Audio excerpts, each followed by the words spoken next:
Vamos lá então, irmãos. Como o pastor já falou agora há pouco, nós já chegamos na quinta e na última exposição desse capítulo 4 de Efésios, né? E nós abordamos aqui o tema dessa série, unidade em meio à diversidade. E hoje nós falaremos dos versos 25 a 32, a unidade em meio a uma nova vida. E, primeiramente, vamos usar esse texto de uma forma, de uma divisão em duas partes. Primeiro nós vamos fazer um contraste entre a velha natureza, que são aquelas coisas que nós precisamos, que somos ensinados que necessitamos abandonar, contra a nova natureza, que são as coisas que nós precisamos fazer para substituir as práticas pecaminosas que nós cometemos. Então, esse texto, se você pegar na sua Bíblia, na NAA, você vai ver que o subtítulo, que não é inspirado, ele diz Exortações à Santidade. Então, não vai ser um melzinho doce, vão ser exortações. Então, primeira parte nós vamos falar a respeito da velha natureza, os pecados e aquilo que precisa ser abandonado. E na sequência falaremos da nova natureza, uma nova identidade, uma vida prática longe da vida de pecado. Um detalhe muito importante, antes de mais nada, que eu quero trazer a vocês, é que Paulo aqui ele está falando para crentes. Então, tudo que nós falaremos aqui, tudo que será exposto, tem por objetivo de falar a crentes. Mostrar para aqueles que foram resgatados por Cristo a necessidade da busca pela santidade. E eu, novamente, aqui falando a respeito de santidade. Para quem não ouviu, na quarta-feira eu trouxe um estudo a respeito da santidade e hoje, novamente, vamos falar a respeito de santidade.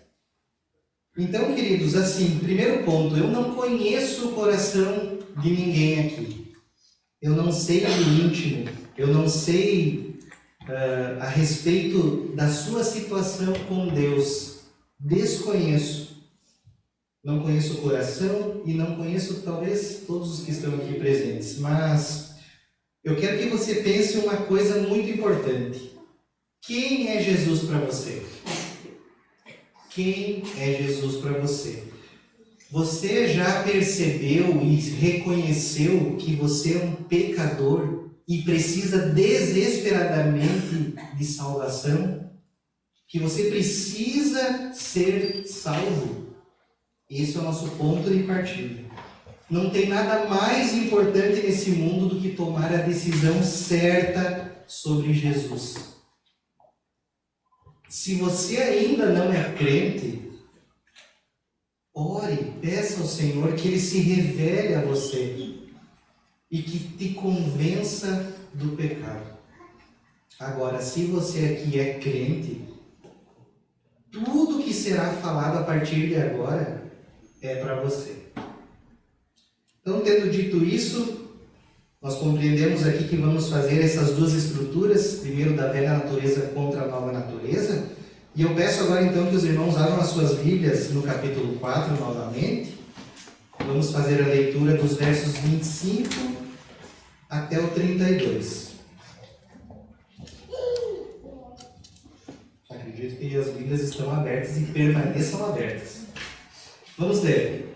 Verso 25 diz assim: Por isso, deixando a mentira, que cada um fale a verdade com o seu próximo, porque somos membros do mesmo corpo.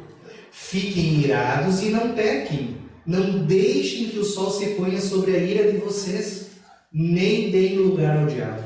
Aquele que roubava, não roube mais. Pelo contrário, trabalhe, fazendo com as próprias mãos o que é bom, para que tenham que repartir com o necessitado. Não saia da boca de vocês nenhuma palavra suja, mas unicamente a que for boa para edificação, conforme a necessidade, e assim transmita graça aos que ouvem. E não entristeçam o Espírito Santo de Deus, no qual vocês foram selados para o dia da redenção. Que não haja no meio de vocês qualquer amargura, indignação, ira, gritaria e blasfêmia, bem como qualquer maldade. Pelo contrário, sejam bondosos e compassivos uns para com os outros, perdoando uns aos outros, como também Deus, em Cristo, perdoou vocês. Irmãos, a palavra do Senhor, ela realmente é surpreendente, porque, pense comigo, isso foi escrito por volta do ano 60 depois de Cristo. É algo tão antigo, mas ao mesmo tempo é tão atual, tão real para os nossos dias e muito preocupante também. Vamos caminhar aqui passo a passo para compreender o poder dessa exortação que Paulo está trazendo a nós. Então, velha natureza contra a nova natureza. A primeira parte aqui é fundamental nós estarmos cientes da importância de ter o entendimento de que nós somos novas criaturas. Lembre que essas exortações são para crentes. Nós somos novas criaturas e nós devemos abandonar o velho homem. O texto de Gálatas 2:20, os irmãos não precisam abrir. Na versão NVT diz assim: fui crucificado com Cristo, assim já não sou eu quem vive, mas Cristo vive em mim. O próprio Deus habita em você, crente. O próprio Deus habita. E diante disso, essa nova transformação, ela exige uma nova conduta, uma nova maneira a ser seguida, uma nova vida, um novo modelo. Nós não vivemos mais para nós mesmos, mas a nova vida, ela exige que glorifiquemos a Deus por meio da nossa vida. Se assim Deus permitir, até o final dessa exposição, o desejo é que fique isso claro à nossa mente, de que nós temos essa necessidade de sermos transformados, de estarmos unidos aqui como irmãos, como crentes convertidos, com o intuito de viver uma nova vida, uma unidade em uma nova vida. Vamos trabalhar primeiro, queridos, os versos 25 a 28 nessa primeira parte, e vamos ver aqui que Paulo, ele chama a atenção do leitor, nós no caso aqui, trazendo uma ênfase muito severa dos pecados que devem ser abandonados. Pense comigo, se não somos mais como éramos antes de conhecer a Cristo, agora nós, como novas criaturas, como fala em Coríntios 5:20, somos embaixadores de Cristo nesse mundo, representantes de Cristo nessa terra. Nós refletimos a Cristo por meio da nossa vida, mas se estivermos agarrados com o velho homem, não estaremos refletindo a Cristo, mas sim a velha natureza, que deve ser abandonada. Então, Paulo inicia aqui nos versos 25 a 28 uma exortação brutal. Ele vai tratar de forma profunda o abandono dessa velha natureza, o abandono das velhas práticas e o abandono dessa vida de miséria que não pode mais ter parte com o cristão, que agora possui uma nova natureza. Queridos, uma coisa muito importante que você precisa refletir é que Deus, ele é tolerante até demais com o nosso pecado. A questão é que todo pecado, ele é uma ofensa contra Deus. Se entendermos isso, se compreendermos a extensão da graça do Senhor, como que nós que cremos no Senhor poderíamos continuar a viver em ofensas contra Ele? De que maneira nós vamos viver dessa forma? É inadmissível. Eu repito aqui mais uma vez, o cristão, ele deve abandonar a velha vida, colocar um ponto final nisso, deixar os erros de lado e direcionar a sua vida por meio de uma busca diária de santidade. É óbvio, queridos, que nós lemos aqui os versos de 25 a 32 e nós não vamos aqui fazer uma lista de pecados que o crente não pode. não pode fazer, não pode cometer. Não. Nenhum pecado é permitido. Nós não vamos dizer aqui mentir, ofender, não perdoar, roubar. Não. Aqui são os princípios, mas o ponto é que o crente deve viver uma vida de santidade. A palavra de Deus, ela é uma verdade absoluta. E essa verdade, ela revela o caráter de Deus e aquilo que ele espera de nós. Cristo viveu uma vida sem pecado. E o que o Senhor espera de nós é que, por meio do exemplo de Cristo, nós também possamos vencer os pecados e ter uma vida santa. Agora sim, vamos ler o verso 25, onde Paulo inicia falando assim: Por isso, deixando a mentira, que cada um fale a verdade com o seu próximo, porque somos membros do mesmo corpo. Então aqui nós temos o primeiro contraste. Deixando a mentira, fale a verdade.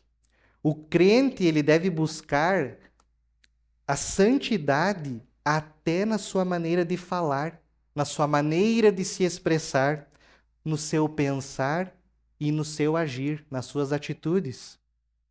A linguagem que nós utilizamos, o tom de voz, aquilo que sai da nossa boca, revela quem nós somos de verdade. Charles Spurgeon disse o seguinte: quando me converti, perdi mais da metade do meu vocabulário. Spurgeon usava essa expressão para ilustrar que antes de conhecer a Cristo, o seu modo de falar estava cheio de palavras e expressões impróprias. E que a obra do Espírito Santo não apenas muda o coração, mas também purifica a língua. Ele via essa transformação após a conversão como um sinal visível de santificação. A maneira que você fala, a maneira com que você abre a sua boca, as palavras que saem, reflete aquilo que está dentro. Então, esse sinal visível de transformação, de santificação, ele se manifesta de dentro para fora. Vocês conseguem imaginar como seria a nossa comunhão de igreja, os irmãos reunidos, a congregação, se todos nós conseguíssemos sempre falar a verdade em amor? Falar a verdade muitas vezes dói, mas a verdade em amor transforma. Então, eu também não estou dizendo aqui que nós somos mentirosos, não é esse o ponto. Mas é que muitas vezes nós evitamos falar a verdade para um irmão por medo de se indispor, por medo de que isso se torne, que o irmão entenda errado, uma ofensa. Não, queridos. A verdade sempre é libertadora. E deixar de exortar um irmão em amor, isso é prejudicial para a igreja. Então, que o Senhor nos ajude a chegarmos num nível de maturidade, nós como congregação, a ponto das nossas exortações serem verdadeiras e amorosas, como a Bíblia nos ensina. Então, Paulo aqui está falando em deixar a mentira, abandonar ela, em troca, falar a verdade. E o texto continua com algo muito importante. O apóstolo cita que nós somos membros do mesmo corpo. E que corpo é esse? O corpo somos nós, a igreja de Cristo reunida. Este é o corpo. Lembram que o pastor Fernando trouxe nos estudos de eclesiologia o ensino de que nós, os crentes reunidos, formamos a igreja universal. Nós somos membros dessa igreja universal onde Cristo é o cabeça. Cristo é o cabeça da igreja.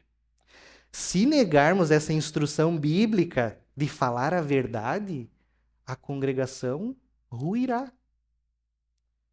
Onde não há verdade, não existe também a confiança. Então nós compreendemos aqui o primeiro exemplo, a mentira versus a verdade. Qual é o caminho que o crente deve seguir? O da mentira ou o da verdade? A dúvida, você tem alguma dúvida de qual seja a vontade de Deus para a sua vida? Porque assim, queridos, se nós não compreendermos isso, que devemos transformar a nossa vida e falar verdades, nós vamos ser crentes que vamos estar, de uma certa maneira, brincando com Deus. E isso não é legal. O Senhor nos corrige, nos disciplina. Agora respire fundo. Acho que é para mim isso, né? O verso 26 e 27, vamos ler ele juntos, que tem mais uma instrução de Paulo. Primeiro falamos então sobre a mentira e a verdade, e agora vamos falar do verso 26 e 27. Diz assim o texto: Fiquem irados e não pequem. Não deixem que o sol se ponha sobre a ira de vocês, nem deem lugar ao diabo. Irmãos, a ira não é necessariamente um pecado. Daí você deve estar pensando aí, que isso, Mateus? A ira não é pecado? Eu repito, a ira necessariamente não é pecado, mas a ira pode se tornar pecado com facilidade. Nós podemos compreender assim: quando vocês ficarem irados, cuidado, o pecado está à porta. De forma alguma nós vamos avalizar aqui ou encorajar alguém à ira, mesmo que ela seja justa. Porque nessa primeira compreensão pode parecer, bom, a ira então não é pecado, eu posso me irar. Não, porque é muito fácil de nós cometermos a ira pecaminosa. Eu vou trazer depois alguns exemplos, mas antes eu vou ler para vocês João capítulo 2, do verso 13 a 16, não precisa abrir, porque tem um exemplo aqui de uma ira santa. A Bíblia nos traz um exemplo de uma ira santa. Vou ler para vocês, diz assim o texto. Estando próxima a Páscoa dos judeus, Jesus foi para Jerusalém e encontrou no templo os que vendiam bois, ovelhas e pombas e também os cambistas assentados. Tendo feito um chicote de cordas, expulsou todos do templo, com as ovelhas e os bois. Derramou o dinheiro dos cambistas pelo chão, virou as mesas e disse aos que vendiam as pombas: Tirem estas coisas daqui. Não façam da casa de meu pai uma casa de negócio. Consegue compreender a profundidade desse texto? Imagina o sentimento de Cristo ao se deparar com um comércio no templo. A reação de ira de Jesus com um chicote na mão era para demonstrar a indignação, o seu desprezo, a falta de respeito e de reverência com o templo, que até aquele momento era o local de adoração a Deus. Então Cristo não está com um chicote na mão para fazer amizade. Ele levou isso devido à sua ira santa. Então, aqui o texto de João ele está nos mostrando essa atitude de veemência de Cristo, demonstrando a sua autoridade e, de certa forma, purificando o templo. Ele expulsou todos do templo. É claro que Jesus, então, está demonstrando para nós uma ira santa. E se irou contra o pecado daquele povo, contra as suas atitudes, contra os seus pensamentos e contra os sentimentos que eram demonstrados daquele povo. Essa reação de Cristo, ela é contra todas as ofensas que estavam sendo praticadas. E essas ofensas praticadas eram contra a santidade de Deus. Inadmissível isso. Jesus demonstra a sua indignação. Como assim? Uma baderna estava acontecendo no templo. Agora pense comigo, nós estamos tratando a respeito da ira. Jesus demonstra uma ira santa. Se coloque no lugar de Cristo. Se fosse eu estava pensando isso, sairia uma matéria lá nos jornais. Claro que não existiam jornais, mas sairia assim. Eu, Mateus, com o chicote na mão. Cambistas gravemente feridos por uso inadequado de chicote. Ó. Entendem? A ira pecaminosa. Jamais eu teria esse domínio que Cristo teve. Mas o que estamos aprendendo é que nós, quando nos irarmos, ali diz, não pequem. Então nós precisamos aprender o domínio próprio, que é o que Cristo está nos trazendo aqui. Uma ira com domínio próprio. Eu vou dar um exemplo rápido aqui da minha mãe. Ela não está aqui hoje, porque ela poderia confirmar. Mas assim, queridos, a minha mãe já exerceu os dois tipos de ira. A ira pecaminosa, que quando eu estava lá fazendo as minhas traquinagens, a mãe dizia, Mateus, vai pro banho. E daí ela pegava o chinelo e, maceteava a bunda do Mateus. E daí, para piorar esse sentimento de ira, ela dizia, eu vou te dar banho. E ela pegava, botava o shampoo da minha cabeça. Eu lembro que eu tinha que me segurar na parede e no box. E era assim, pra lá e pra cá. E isso era ira pecaminosa. Ela estava descontando. Claro que eu tinha pecado, né? Mas ela aproveitou daquilo e descontou o sentimento dela, aquilo que estava dentro. E também existia a ira com domínio. Eu estava lá fazendo a minha traquinagem. E sabe quando tu percebe que tem alguém te observando? Daí eu dava aquela espiada. A mãe estava assim, Ela não enxergava nada, eu acho. Mas ela estava me olhando assim, Então era uma ira com domínio. Porque eu enxergava a mãe fazendo assim, para tudo. Não é assim. Mas, queridos, nós precisamos então de descobrir, orar ao Senhor, pedir para que tenhamos esse domínio próprio na ira, porque pai de filhos, diversas vezes a gente é tentado pelas crianças. Eles vão buscar sempre, eu vejo o Bento, a Laura, eles querem saber quais são os limites, até onde eu posso ir com o pai. E se eu chorar no mercado, será que eu ganho aquilo que eu quero? Se eu fazer um escândalo? Então a gente vai se irar, mas a nossa ira tem que estar dominada. Porque se nós nos irarmos de forma pecaminosa, a disciplina, a correção, vai ser tudo errado e não vai surgir fruto nenhum. Então, continuando aqui, Paulo, em seguida, ele continua ali nos exortando e nos ensinando que quando cometemos esse ato pecaminoso, a ira, nós não podemos deixar de resolver antes mesmo que o dia acabe. Ou seja, não permita que o conflito, a sua ira, a ira pecaminosa, crie raízes. Não permita que a ira o domine a ponto de causar separação, a ponto de causar intriga, divisão. No verso 27, o apóstolo ainda acrescenta: nem deem lugar ao diabo.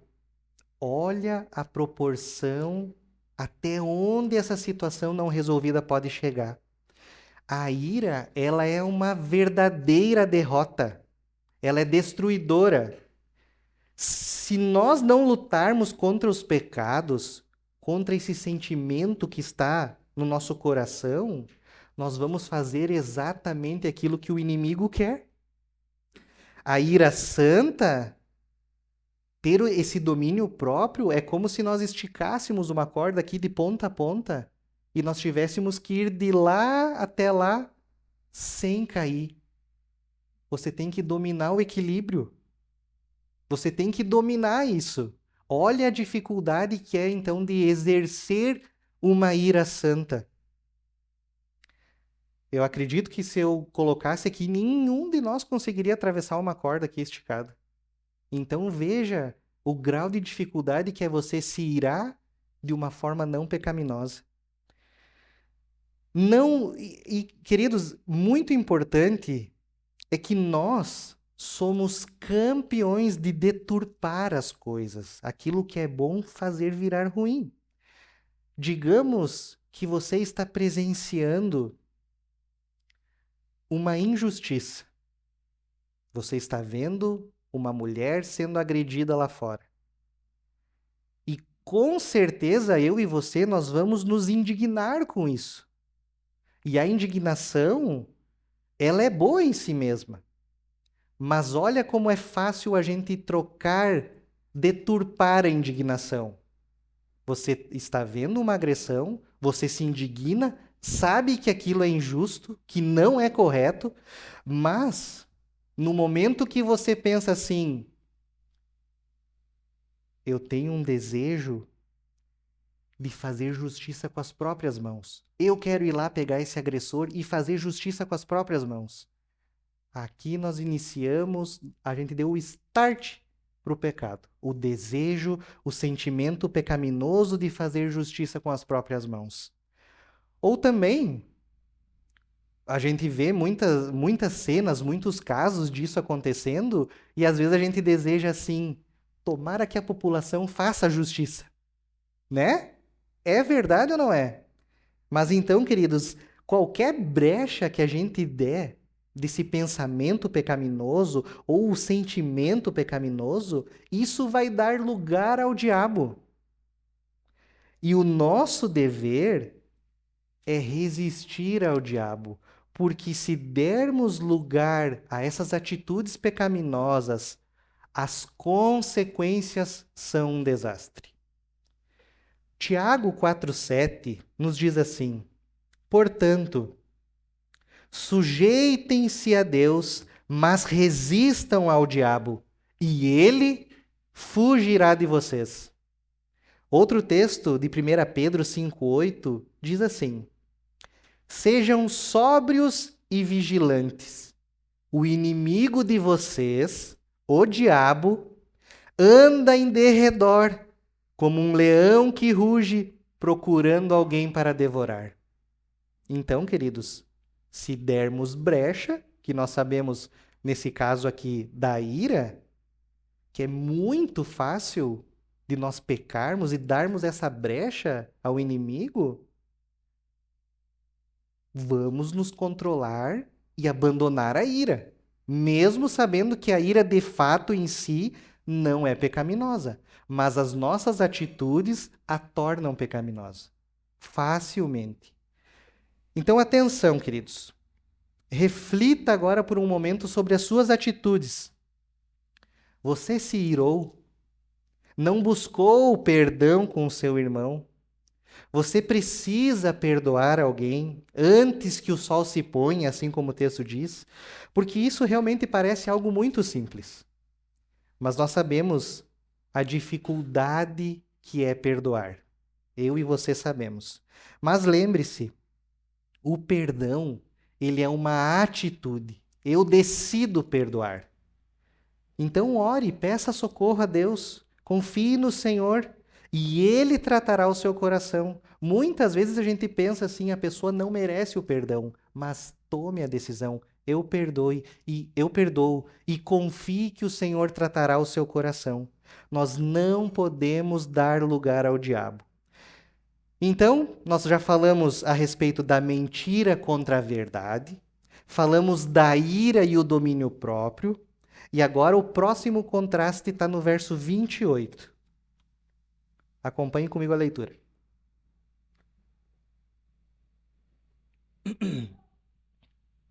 Aquele que roubava, não roube mais. Pelo contrário, trabalhe fazendo com as próprias mãos o que é bom, para que tenha o que repartir com o necessitado. Irmãos, nós sabemos que roubar é tomar posse de algo que não é seu. Mas biblicamente vai muito além disso. A atitude pecaminosa já tem o seu ponto de partida na intenção do coração. Vamos falar agora sobre o roubo. E um exemplo clássico de roubo, que às vezes a gente pode cometer e nem percebe, porque eu acredito que ninguém aqui é ladrão, mas pense comigo, as nossas atitudes, às vezes simples, podem demonstrar esse pecado do roubo. Porque Paulo estava falando aqui, aquele que roubava, não roube mais. Vamos ver aqui, ó, um exemplo clássico disso. Eu sou um funcionário e todas as vezes que o meu chefe vira as costas ou não está na empresa, ou eu percebo que eu não estou sendo observado, eu paro as minhas tarefas para aquilo que eu fui contratado a fazer, eu paro e eu pego o meu telefone. E eu vou dar uma espiada no Instagram. A gente sabe, queridos, que você pensa em dar uma olhada de 1 minuto, passa 2, passa 15, passa 30 com facilidade. E isso é prejudicial para o seu empregador. Você está roubando o tempo dele. Então nós precisamos ser honestos, porque quando nós pegamos o celular na mão, é como se a gente entrasse em um universo paralelo. Então, se você sabe que essa atitude é pecaminosa, que você está roubando o seu chefe, roubando o tempo de produtividade, abandone esse pecado. Não pegue o seu celular na mão. Deixe para fazer nos horários de intervalo.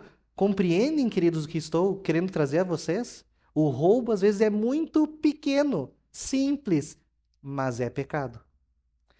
O inverso também acontece. Pensem, eu sou o chefe e sempre que eu tenho oportunidade, eu não vou pagar a hora extra de trabalho do meu funcionário. Isso caracteriza um roubo. Outro exemplo é assim, que acontece muito. Você foi contratado para o setor ali administrativo. Você tem que só emitir notas fiscais. Esse é o teu trabalho. Aí, no momento da entrevista, ficou combinado isso, essa é a tua tarefa, Matheus, você vai ter que emitir as notas, etc e tal. Beleza, você assume o compromisso. Mas passam uns dias, o Matheus que emitia a nota agora tem que ir lá descarregar o caminhão, tem que carregar caminhão, começa a fazer outras tarefas que não estavam de acordo para aquilo que você foi contratado. Isso também do lado do empregador, o chefe, também é errado. Se você combinou que o meu trabalho é X, não tem por que fazer o X, Y, Z, W. Compreendem, queridos? Esse é o inverso que acontece e é um exemplo que cabe no nosso dia a dia. Mas nós, como crentes, que possuímos uma nova natureza, como a palavra nos ensina, nós aprendemos que devemos glorificar a Deus em tudo. Portanto, se vocês comem ou bebem, as atitudes mais simples do dia a dia, ou fazem qualquer outra coisa, façam tudo para a glória de Deus. 1 Coríntios 10, 31. Olha o ensinamento. Façam tudo para a glória de Deus. Você tem feito tudo para a glória de Deus? Eu tenho feito tudo para a glória de Deus? Não podemos brincar com Deus achando que o Senhor não vê a nossa vida diária. O Senhor vê. Então, qual atitude nós devemos escolher? O trabalho honesto, que está de acordo com a nova natureza, ou permanecer achando que nós estamos enganando a Deus, fazendo as coisas escondidas, o meu chefe não vai ver. Pense, queridos, isso faz parte da velha natureza. Nós, como novas criaturas transformados, fazemos agora parte da nova natureza, uma nova vida. Então, diga não aos desejos pecaminosos. Diga não. Velho homem, vá embora. Luz e trevas não podem conviver. Não tem como. Então, vamos agora para a nossa segunda parte. A nova vida na prática. Vamos ler os versos 29, 30 e 31.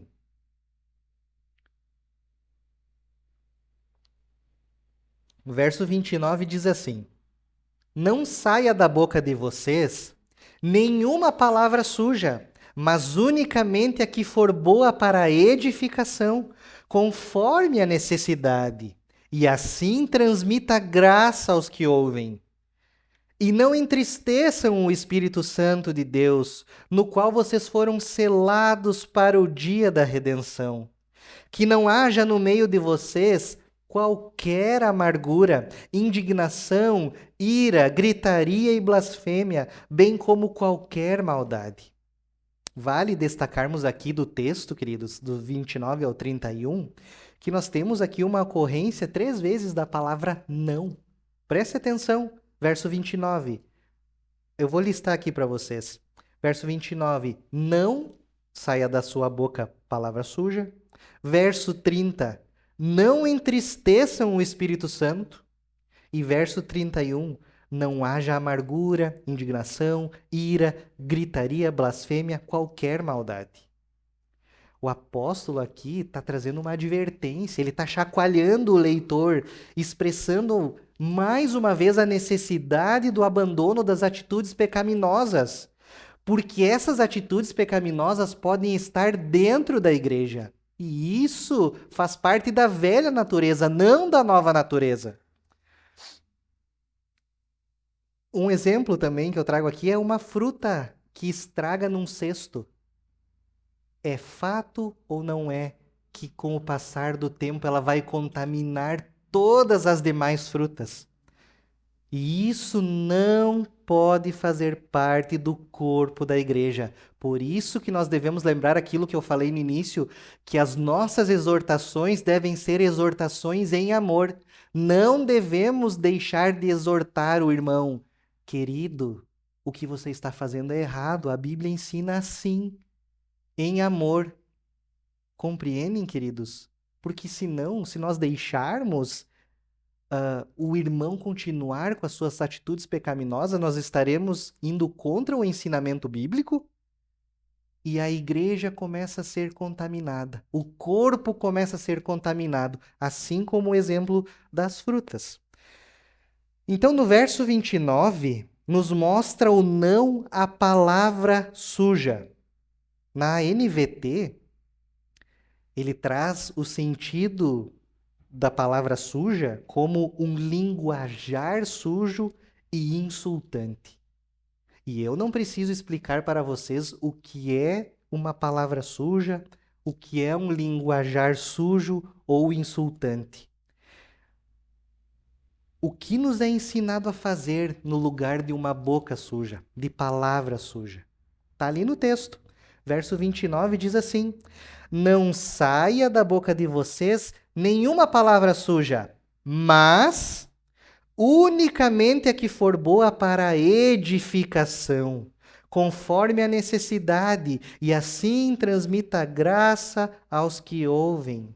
Ou seja, nós devemos falar pouco, mas sempre que falarmos, expressar por meio das nossas palavras edificação para o irmão. Que as nossas palavras transmitam graça. As palavras do crente, os seus pensamentos, o seu comportamento, eles devem conter instrução, encorajamento, edificação. A vida do crente é completamente diferente da pessoa que está ali fora, que não leva Deus em consideração. Pense, nós precisamos instruir, encorajar e trazer edificação, crescimento, maturidade. É isso que tem que sair da nossa boca.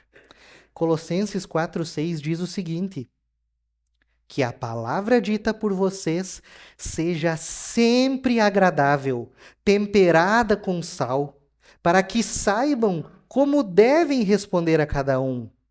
Ou seja, equilíbrio.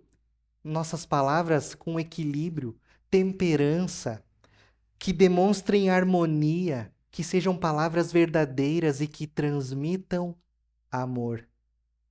Isso é o que deve sair da boca do crente.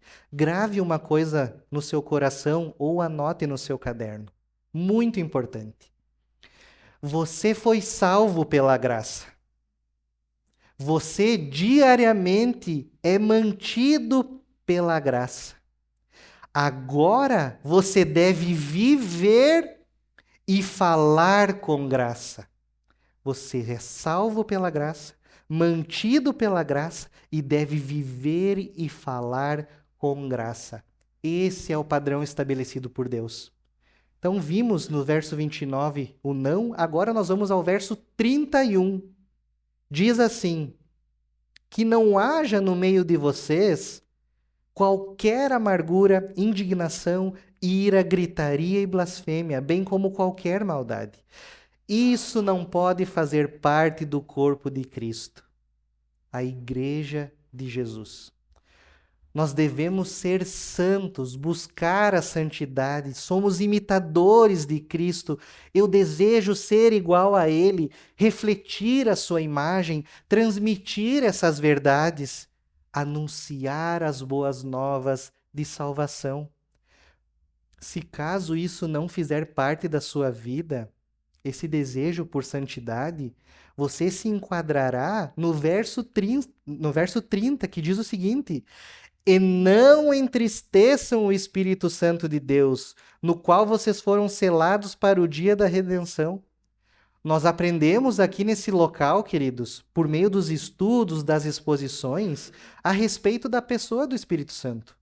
Nós sabemos que o Espírito Santo não é uma força cósmica, um sentimento, é uma pessoa, a pessoa do Espírito Santo. Então nós entendemos aqui que Deus, ele se entristece quando seus filhos se recusam a mudar os seus velhos caminhos. Eu não quero deixar os pecados, eu não quero andar no caminho de justiça. Isso entristece o Espírito Santo de Deus, o próprio Deus. Então, todas as vezes que você comete o pecado, você não luta, você não clama por socorro, você acaba entristecendo o Espírito Santo de Deus. Mas, Mateus, eu percebo realmente que eu tenho algumas áreas que eu tenho lutado e eu tenho sido vencido. Eu sei disso, meus irmãos. Isso acontece constantemente com todos nós. O irmão Jonathan, no domingo passado, trouxe a seguinte frase muito importante: todos nós sofremos com as nossas lutas. Todos temos lutas. Aquilo que é fácil para você, talvez é difícil para o seu irmão. É uma verdade. Talvez o que para mim, despertar cedo, ter um momento de oração e devocional, talvez para mim é muito fácil, muito tranquilo. Mas talvez para alguns de nós não. Mas nós não podemos deixar de ter as nossas atitudes de nova natureza. Nós precisamos ser inteligentes e buscar. Então, qual é o melhor momento?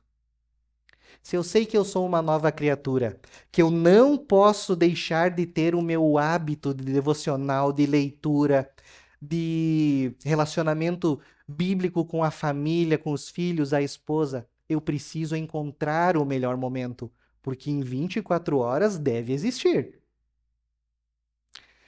Então, cada um de nós tem os seus desafios. Isso é uma verdade, é um fato. Mas o que nos alegra é que nós temos um relacionamento direto com Cristo. Nós, crentes, temos um acesso direto a Cristo, que é por meio da oração. E outra coisa que nos auxilia como crentes que sofremos as dificuldades é porque nós estamos aqui reunidos em uma congregação. Crentes, pessoas que também têm dificuldades, mas eu sei, eu posso contar com os irmãos. Eu posso chegar e, irmão, eu estou passando por isso, me ajuda em oração. Ou tu tem algo bíblico a me trazer ao meu coração que eu possa mudar? Me exorte em amor. É isso que deve acontecer. Nós precisamos estender a mão para o irmão e também, como quando precisarmos, receber essa mão estendida, o socorro, por meio da oração e por meio da igreja. Você sabe o que alegra o coração do Senhor? Nós vivemos uma vida de luta contra o pecado. Mas você já parou para pensar, bom, se eu estou agindo de forma da velha natureza, se eu agir de uma maneira da nova identidade, uma nova vida, nova natureza, isso alegra ou não alegra o coração? Alegra, porque nós, como crentes, nós temos um coração arrependido. Quando pecamos, Nós que temos o Espírito Santo, o próprio Deus que habita em nós, nós somos confrontados até o arrependimento e a mudança de vida.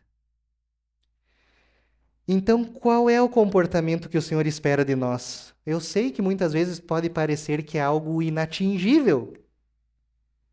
Pode parecer que está muito distante essa santidade, mas não. Essa exposição está nos esclarecendo a necessidade de uma transformação de vida. Buscar a santidade, dizer não para a velha natureza.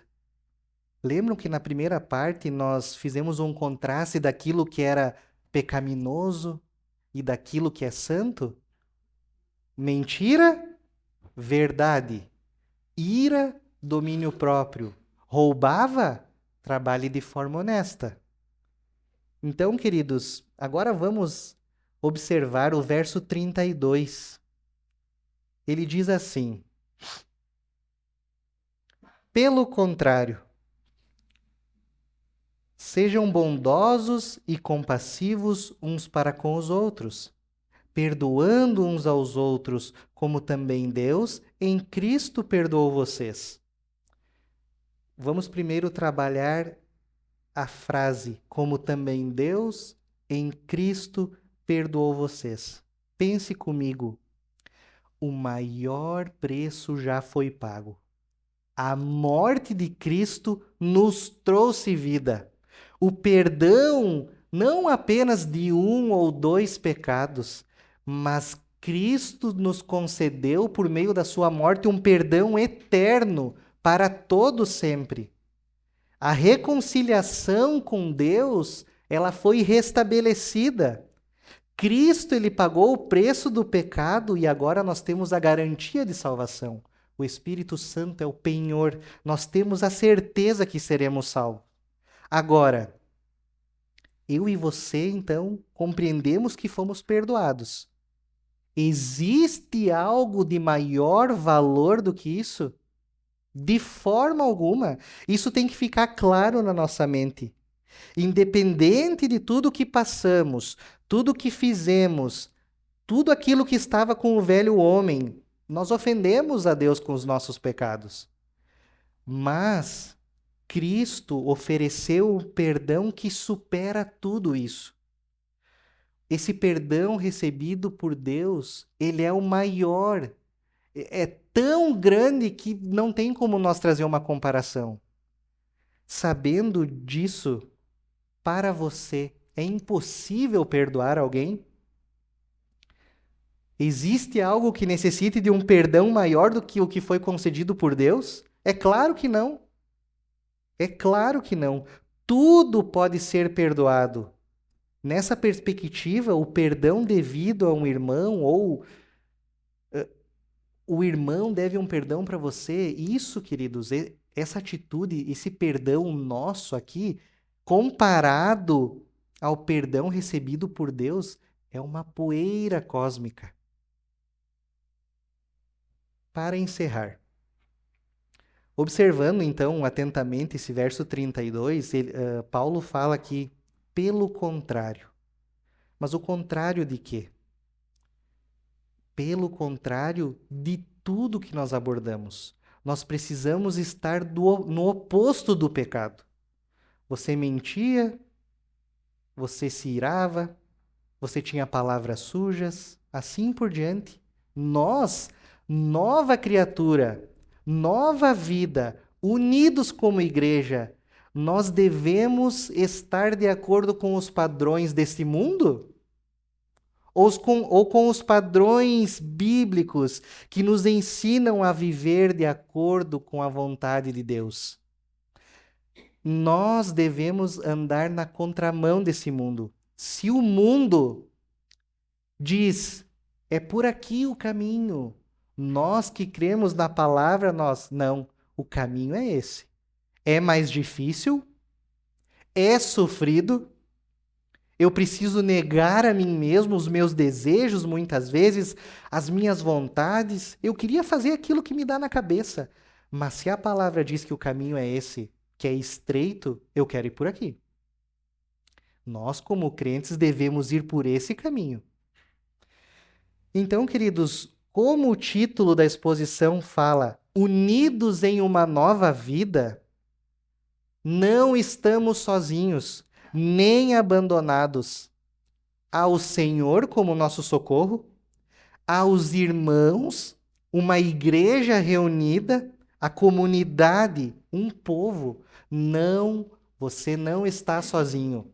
Mesmo diante das suas dificuldades, você não está sozinho. Mas tome a decisão de mudar. Abandone a velha natureza. Luz e trevas não podem conviver juntos. Não existe como. Vamos utilizar aqui, queridos, esse final dessa sessão do capítulo 4, que nós lemos do 25 ao 32, como uma breve meditação. Eu quero que você reflita comigo a respeito dos comportamentos. Eu fiquei imaginando, assim, quando eu escrevi isso, como se fosse assim o apóstolo Paulo falando diretamente. Preste atenção. Vivam em bondade, demonstrando compaixão uns pelos outros. Vivam na verdade. Domine os seus pensamentos, domine as suas ações, domine os seus sentimentos. Vivam sem dar lugar ao diabo. Façam aquilo que é bom. Trabalhe de forma honesta a ponto de ter o que repartir com o necessitado. Fale de maneira amorosa e perdoe, porque nada pode ser maior do que o perdão recebido por Jesus Cristo. Vamos orar?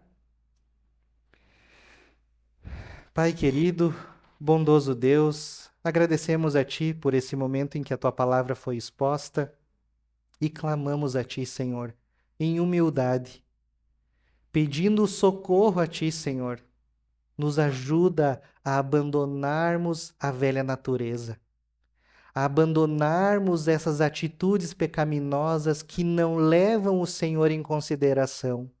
Não permita, Senhor, com que vivamos aqui uma vida que entristeça o Teu Espírito, mas nos ajuda, Senhor, a vivermos uma vida em bondade, uma vida na verdade, que possamos fazer aquilo que Te agrada, Senhor, para que podemos aqui glorificar o Teu santo nome. Nos ajuda, Senhor, desde as mínimas coisas ou até aquelas que são mais vistas, a glorificarmos a Ti, Senhor, em tudo que fizemos. Nos ajuda, Senhor, porque compreendemos que o Senhor nos perdoou dos nossos pecados, mas isso não é um aval para que continuemos a pecar. Senhor, ouve a nossa oração como igreja. Nós precisamos refletir a imagem de Cristo, do Teu Filho, para que o Evangelho aqui anunciado por meio do Teu Espírito Santo traga conversão. Esse é o nosso desejo e a nossa oração. Em nome de Cristo. Amém.